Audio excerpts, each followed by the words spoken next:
then from the county's COVID-19 testing officer. And they're here essentially to answer questions about what it means for the county of Santa Clara in terms of what businesses will be open, what activities will be allowed to resume in light of the fact that, as you know, today the governor announced that the county has moved from the purple tier to the red tier risk level based on the new framework that the state has been following. We do note that they will be making some brief comments and then taking questions. We also want to note that the county superintendent of schools, Dr. Dewan, has a statement that I just want to briefly read on behalf of Dr. Dewan. Once the county remains in the red tier for 14 days, schools may begin to reopen to in-person instruction. Schools must adhere to the guidance and directives of the Santa Clara Public Health Department and the California Public Health Department for safe operations of schools. As schools and communities consider the reopening of more sectors and schools, families are urged to connect with their pediatricians to ensure routine health care, including vaccinations, are current. With that in mind, let me just now turn it over to our county counsel, James R. Williams, who will be followed by the COVID-19 testing officer, Dr. Marty Festerchuk. Mr. Williams. So good afternoon, everyone.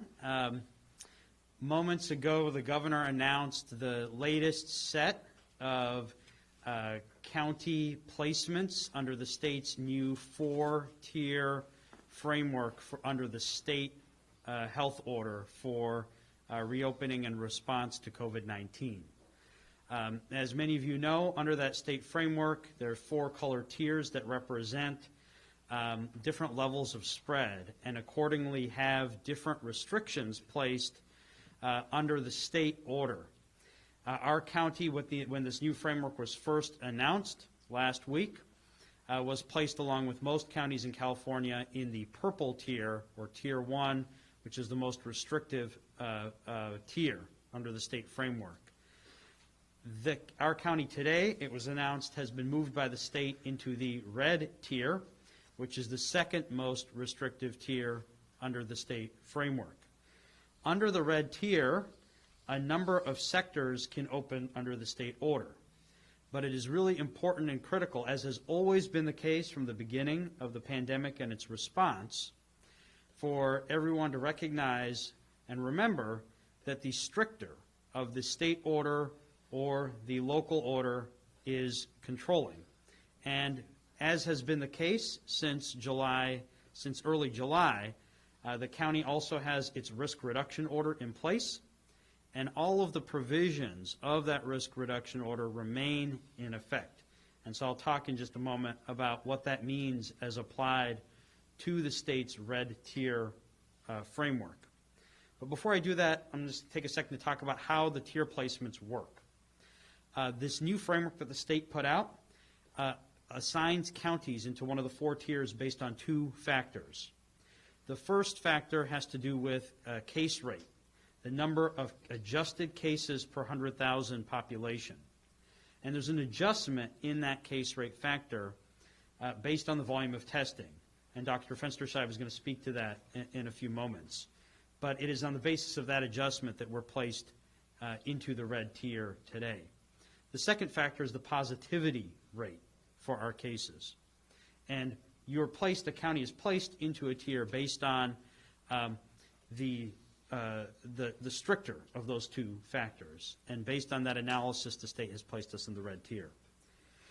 Under the state's framework for the red tier, there are a number of sectors that can now open and also allowed under a local county risk reduction order. Those include personal care services like nail salons and massages can now resume operation indoors as long as they follow the baseline requirements under the risk reduction order. Gyms and fitness centers under the state order can resume indoor operation at 10% capacity. Shopping malls can increase their capacity from 25% at the purple tier up to 50%. Indoor museums, zoos, aquariums can reopen at 25% capacity. And most significant of all, if the county remains in the red tier for 14 days, K-12 schools may reopen. And the county has done a lot of work in preparation for potential school opening, including putting out guidance several months ago and continuing to work with schools, as well as the continued processing of waiver applications, which even in the interim through this 14-day period will continue to be reviewed and processed by public health. There are, however, 3 areas under the state's red tier that may not open under the county risk reduction order. That is indoor dining, indoor gatherings, and indoor movie theaters. As you may recall, when the county put the risk reduction order in place in early July, it was based on some core uniform principles. And one of those important principles was that outdoors is safer than indoors. A second principle was that there should be strict face covering when indoors. And a third key principle had to do with maintaining social distancing and ensuring that we're avoiding super spreader type of events and forums. Those core principles are what have the effect of, under the risk reduction order, keeping, for example, indoor dining, which would inherently require removing a face covering, closed. It's those same core principles that apply to the prohibition on indoor gatherings and indoor movie theaters. And especially in the context of the significant volume of activity that opening of schools may bring, it's all the more important that we remain really vigilant and on top of trying to keep the case counts here locally as low as possible. And again, we only moved into the red tier because of how much testing we do above the state average. So once again, the risk reduction order remains in effect. Those requirements remain in effect. Every business still needs to have its social distancing protocol, and we've got that database now publicly available. The density rules remain in effect. All of the basic principles, face covering and social distancing and hand sanitation, remain just as critical as before. And if we continue to stay focused on those core principles, we'll continue to be able to be as successful as we have been.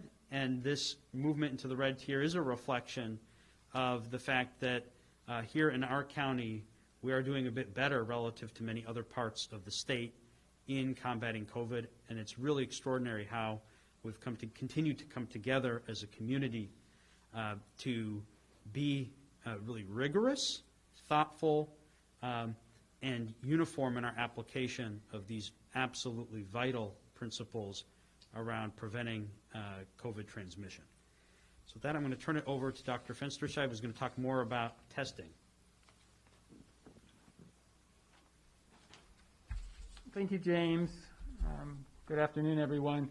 I think it's important to just talk a little bit about our numbers because today we still have a total of 18,717 cases reported to the health department since this began so many months ago, as well as 260 deaths in residents of our community.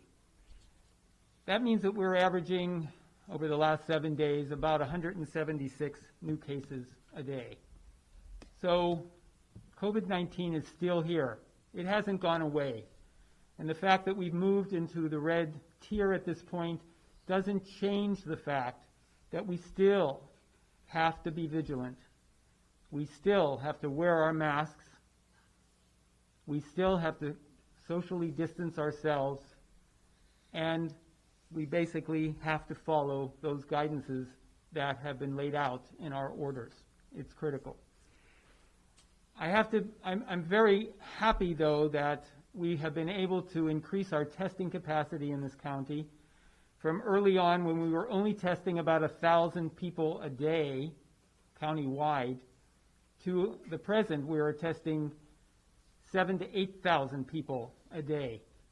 And the state has given us credit now for all of that testing, because you see, when we do testing, we actually find more cases, as opposed to places that don't do testing where they assume that they are not finding cases. So we, in testing people, are able to find cases. And when you find cases, you can then isolate them and look for their contacts and quarantine them. So again, with a lot of testing, you can contain COVID-19 a lot better. We wouldn't, if we hadn't had these numbers in testing, as was mentioned, been able to move from purple to red, and we would still be back in a much more restrictive situation. So that's a very good thing. And I would encourage people again to get tested if you have symptoms, if you are a contact to a case, and especially all of those people out there, all of you who are on the front line, working in restaurants, working in grocery stores, driving our buses, taking care of children. We want you to be tested, and we want you to be tested on a regular basis, at least every month. So it's very important, again, to keep this testing up. And if we lose the numbers of people being tested, and I'm not just saying that everybody should go out and be tested just for testing's sake. It's there for you to be able to determine your risk and to protect yourself and your family. But as long as we can maintain our levels of testing, we will be able to adjust our case rates and stay in these less restrictive zones, less restrictive tiers. And eventually, hopefully, we'll move into even more less restrictive tiers. So please continue to be tested, but don't forget to wear your mask and to socially distance yourself, and of course, wash your hands. At this point, I will turn it back over to James or to our moderator. Thank you to James Williams and to Dr. Fenstershive. We will be happy to take a few questions. I do note that we are available to answer questions in Spanish and in Chinese after the main press conference concludes. Yes, sir. Yes, with the moving from purple to red, was wondering if Dr. Fenstershive anticipates a increase in cases, if that is inevitable given the circumstances, and is there a sharpness of an increase that would cause a pulling back? So question, and I know we're transmitting live on Facebook Live, so the question has to do with this move. Will there be an increase in cases, and whether or not there's going to be a pullback because of that? So Dr. Fenstershive. Thank you for that question. And I might just remind us where we were when we were really tightly sheltered in place, when our case numbers a day were in the teens, when we were looking at 12 to 15 cases as opposed to 175 cases. And as we began to open, we began to see, again, more cases pop up. And that's because, again, people are in closer contact and not necessarily following all the guidances. So I suspect, as in the past, that as we open even more, unless people really adhere to the guidance and to protect themselves and others, we will see additional cases. So we need to continue testing. But again, the more rigorous we are at protecting ourselves, keeping these masks on all the time, is even though we know that they're bothersome, we don't like them. I don't like mine on either, but I need to do it because I need to take the responsibility to protect others around me. So yes, we'll probably see more cases, but we can take our own responsibility in this community and keep those numbers down just by our actions. And the second part of the question, could there be a pulling back? I mean, this is not a permanent situation. Could there be a pulling back? Yes, this is very fluid. So here we are today. We've done a good number of tests. We have a certain number of cases that gives us a rate, but the state will continually look at us week by week, and we will get these numbers, and we will be told where we are being placed that week. And if we continue to do well, we will continue to move forward, and if not, they will push us back. So we could end up in a purple zone again. Just with respect to that question, we just note that the way the rules work is that if the numbers continue in the same trend and they continue to lower, we will be eligible to go into an even less restrictive tier in 3 weeks. At the same time, if the numbers get worse, we could actually go back to the purple tier within a period of 2 weeks. So a lot of it depends on what happens going forward. Yes. Mr. Williams. One, is this effective now? So the question to our county council, is this effective now? Yes, the red tier is in effect now. And I would just remind businesses that, under the risk reduction order, you have to have a social distancing protocol on file in order to be open. It has to be implemented. You have to be following it. We are now doing our, business engagement and compliance and enforcement work, but that's critical. So before anybody just runs out there and opens up, you've got to have all your practices in place, your I's dotted, your T's crossed to keep your workers and your customers safe. And the second question, your response to restaurants that might say, listen, you're going to allow kids in classrooms for 2 weeks, why can't I allow customers inside my store? So the question was, what's the response for restaurants saying, if you're going to allow schools to open, what about us? And I think that's exactly right, in the sense that schools are such a significant potential opening. If we stay in the red tier for 14 days, the volume is significant. Obviously, the importance for society is very significant. That I think it's going to be very critical for us to see what happens. And I know that the public health will be keeping a very close eye on that. And we'll continue to put a lot of resources collectively as an organization and in partnership with the Office of Education and others in supporting schools. But I think that's exactly right, which is that it's very important right now that we strictly adhere to that risk reduction framework in order to be in a place where we hopefully can have a successful, sustained reopening of schools for in-person instruction. But in terms of restaurants, the schools have to remain red for 2 weeks or we do. Might you have some news for restaurants in those 2 weeks? The current county risk reduction order is in place, and so indoor dining is not going to be open here in Santa Clara County at this time. What about businesses that are now in the red tier, and by what we heard? You mentioned malls. Yeah, so I can go through those categories again if that's what you're asking. So the question is, what are the things that are open in the red tier? Under the state framework, personal care services can occur indoors. So, under the purple tier, hair salons were already opened across the state, but now indoors, nail salons, massage, other personal care services can open indoors. Gyms and fitness centers at 10% capacity. Shopping malls at 50% capacity. Again, subject to the county risk reduction framework, which has density limits.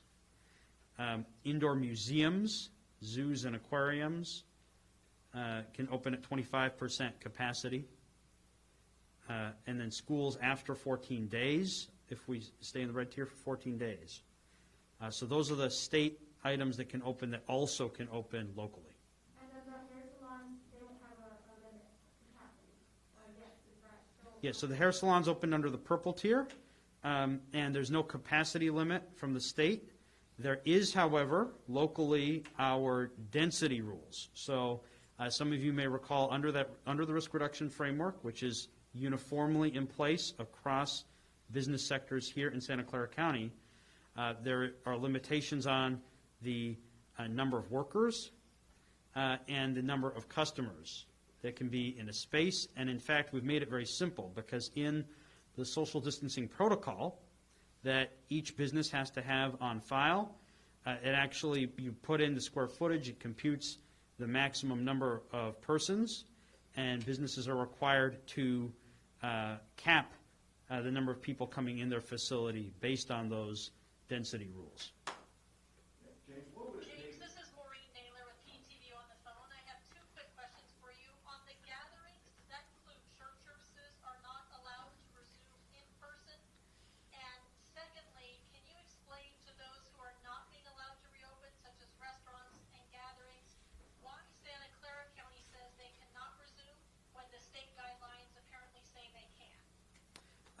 Sure. So the first question had to do with whether the indoor or whether church services can resume. And regarding that question, the local rules prohibit indoor gatherings of all types. So indoor church services or other religious gatherings remain prohibited. Outdoor services are allowed under the county's rules and under the state rules both. We actually have made some small adjustments to the outdoor gathering guidance to help facilitate those to occur even more easily in recognition of the importance of those gatherings, but under the safety framework of outdoor activity being much safer than indoor activity. So indoor gatherings do remain prohibited regardless of the type of gathering. The second question, I think, was, if I remember it correctly, you can correct me, but the second question had to do with how to explain if the state is opening certain things, why would the county be continuing with its framework? And I think there are a couple really important things related to that. Number one is, you may recall when the county put the risk reduction framework in place, it was really a principles-based framework based on risk regardless of sector. It's not a sector-based framework. And that risk framework has actually only become clearer with the continued scientific information that's been learned the last several months. So that framework was based on these principles like outdoors safer than indoors and strict face covering indoors, for example. And everything since then has only confirmed the validity of those kind of core principles. And so it's very important as we continue opening new sectors to keep in mind that risk reduction framework. And so that overlay continues to exist. We're not the only jurisdiction doing that. The state's been very, very clear that counties can continue to have local rules in place. San Francisco, for example, I know was put in the red tier right from the beginning of this new system and has continued to have its local provisions in place. And so those restrictions continue to apply there, for instance, and I think are even significantly more restrictive than what we have with the risk reduction framework here locally in Santa Clara County.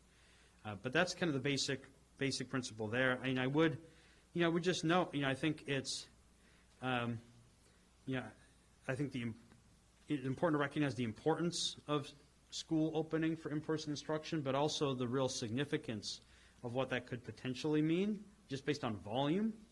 And so that's something that I know the county will continue to keep a very close eye on.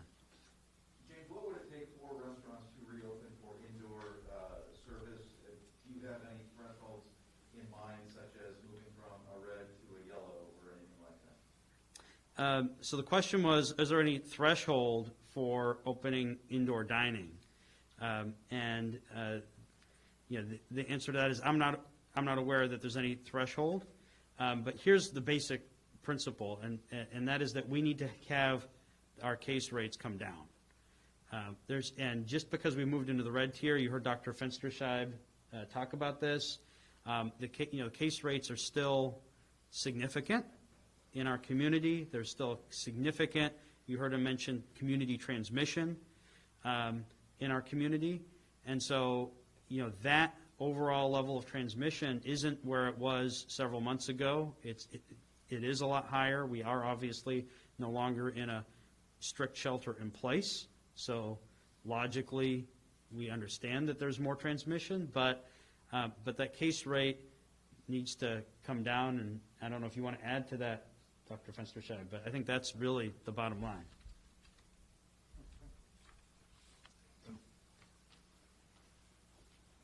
And we do want to note, going back to the question about the state versus the county, we really are not going to get into commenting why the state has said what it said about certain things. I think that's a question that should be presented to the state.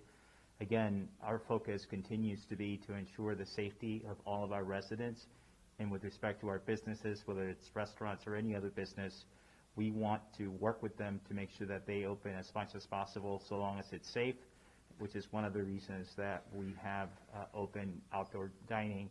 And again, going back to this principle that there's a challenge in allowing indoor activities where you're not able to follow the general guidance of actually wearing a face covering, which with indoor dining is simply not possible.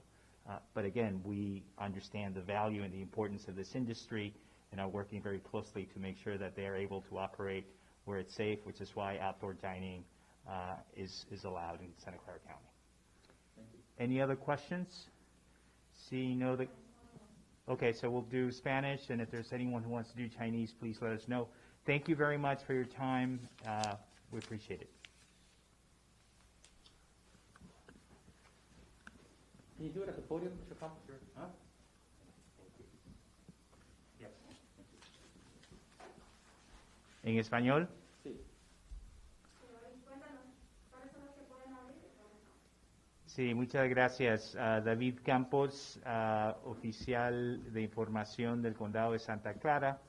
Y hoy estamos anunciando que, como dijo el gobernador hace unos minutos, el Condado de Santa Clara se ha movido de la zona anterior de color morado a una zona nueva de riesgo de color rojo, lo cual permite la apertura de ciertos negocios y ciertas actividades, solamente que tienen que seguir la orden local. Y eso quiere decir de que hay cosas que anteriormente no habían sido permitidas, como por ejemplo los salones de belleza, por ejemplo, de uñas y otros tratamientos personales como masajes, que ahora sí son permitidos.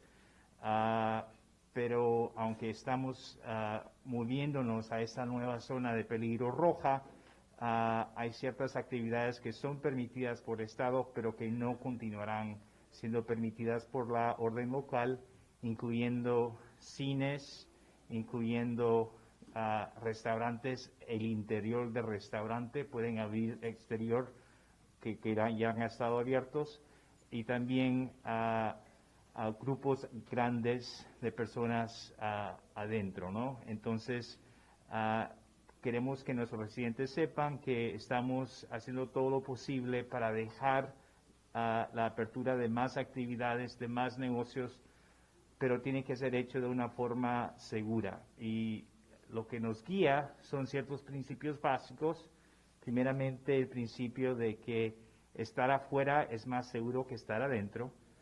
Segundamente, que si está adentro, tiene que usar una mascarilla, cubre bocas, y las actividades que no son permitidas son esas actividades donde es imposible usar una mascarilla adentro, ¿no? Y es por esa razón, por ejemplo, que no podemos permitir que los restaurantes abran adentro, porque sabemos que para poder comer necesita quitarse la mascarilla. Por eso es que estamos dejando que esa actividad ocurra afuera del restaurante. Y también el principio de que grupos grandes de personas crean un peligro y no se discrimina en la clase de actividad, sino que simplemente se prohíbe un grupo grande. Y el rojo es que estamos a un nivel, ¿verdad? No estamos empeorando, no estamos mejorando. Estamos en un estado. Bueno, sí, bueno, la verdad que aunque tal vez el término rojo no se mira de esa forma, hay diferentes niveles y el color morado es el color más restrictivo, lo cual quiere decir de que el número de casos es más grande, ¿no? El siguiente nivel, que es un nivel más bajo de infección, es el nivel rojo, lo cual quiere decir de que sí se ha mejorado las cosas, ¿no? Entonces estamos yendo de morado a rojo, que es un número de infección más bajo, y por eso es que se permite un poco más de apertura. En ese sentido, estamos, nos sentimos bien de que se reconoce el avance y los logros que se han hecho aquí en el condado de Santa Clara. Somos uno de 14 condados que están en este nivel más bajo de infección, el nivel rojo, pero aún así es un nivel donde todavía existe el virus. Como se dijo anteriormente, hemos tenido de promedio 176 casos nuevos. Ahorita que sabemos que habrá más apertura porque estamos en este nivel, se espera que el número de casos va a también seguir creciendo, porque eso es lo que ocurre. En cuanto más se abre, más casos tenemos.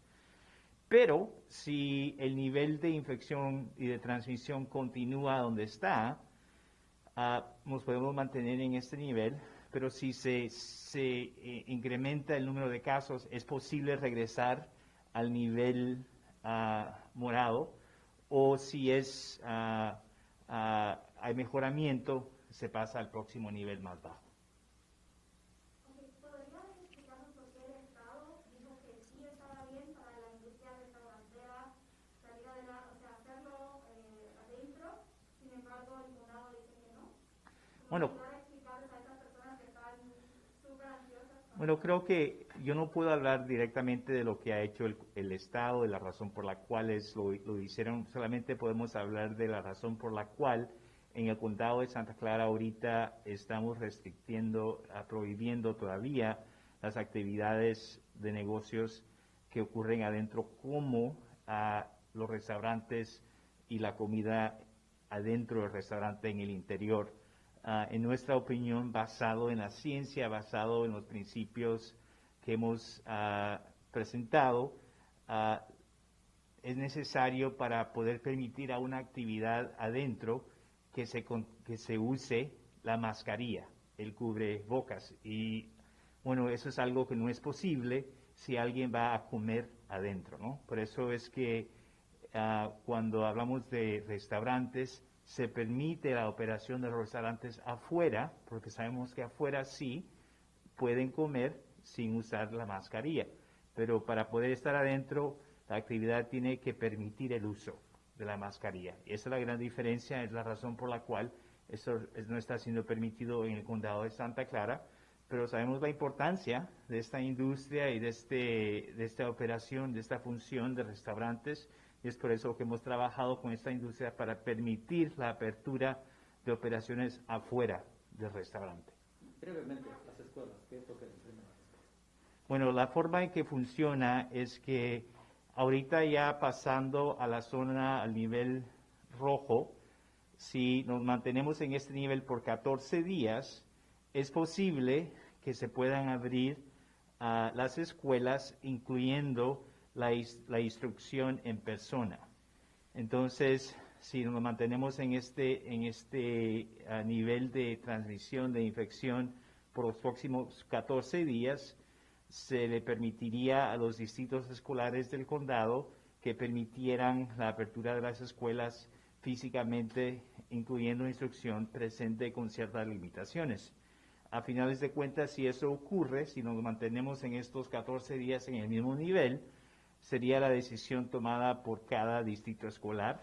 Es algo que cada distrito, tenemos más de 30 distritos escolares en el condado, ellos tienen que decidir si es apropiado para cada uno de ellos, pero como usted dijo, se necesita mantenernos en este nivel por los próximos 14 días. Gracias.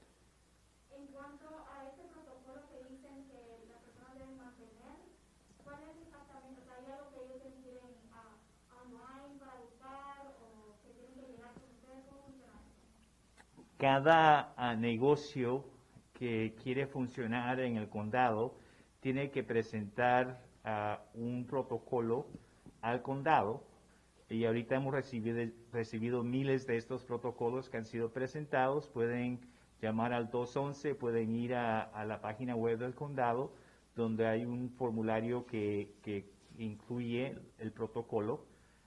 Los negocios que ahora pueden abrir bajo estas nuevas reglas de este nivel rojo tienen que presentar ese protocolo antes de poder abrir, y es un protocolo que existe primeramente para proteger al público, para proteger a los trabajadores, para que asegurarnos de que están siguiendo las reglas debidas para poder proteger a todas las personas que van a estar ahí presentes en estos negocios. Y les podemos decir que nuestra experiencia, por ejemplo, con los salones de uñas que ahora van a poder abrir, es que es una industria que sí ha trabajado mucho para establecer estos protocolos, seguir los protocolos.